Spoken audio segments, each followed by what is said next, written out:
Hi, this is a quick 3-minute video on this.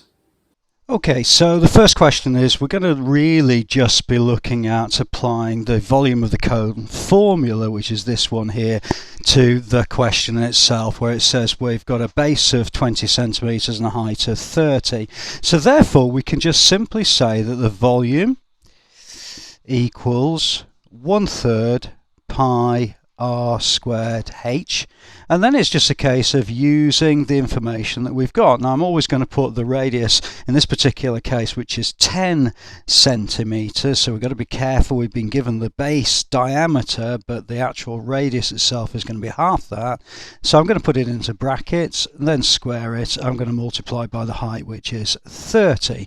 Now when I put that into my calculator, what I'm actually going to get is 1,000 pi. Okay, now if you then multiply by pi or press the SD key on your calculator, you're going to get this to 3141.5926, and that's centimeters cubed, and therefore to correct to 3 decimal places as per the question is going to be 3140. Don't forget, we have to make sure the 4 stays in the tens column by putting a 0 afterwards, and that's going to be centimeters cubed. Okay, so what we're going to do is just apply one more example of that particular formula, where on question 3 we've actually been given the actual volume and we're being asked then to work out the height. However, we can apply exactly the same formula.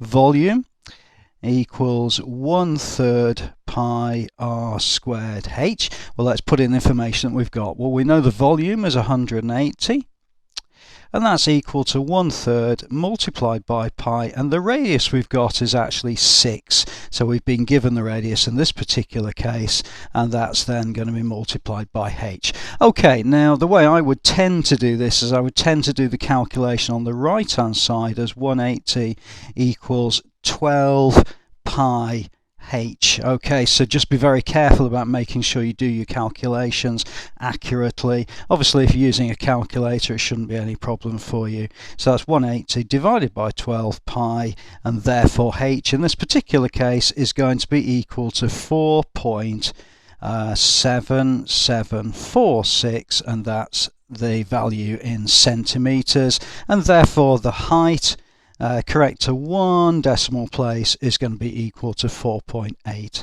centimeters, and that's the answer to the third question on the worksheet. Okay, so I hope the video was useful. Please do add a comment below if you're not sure about anything. I'll always come back to you. Subscribe to the channel. I'll look forward to seeing you inside the next video.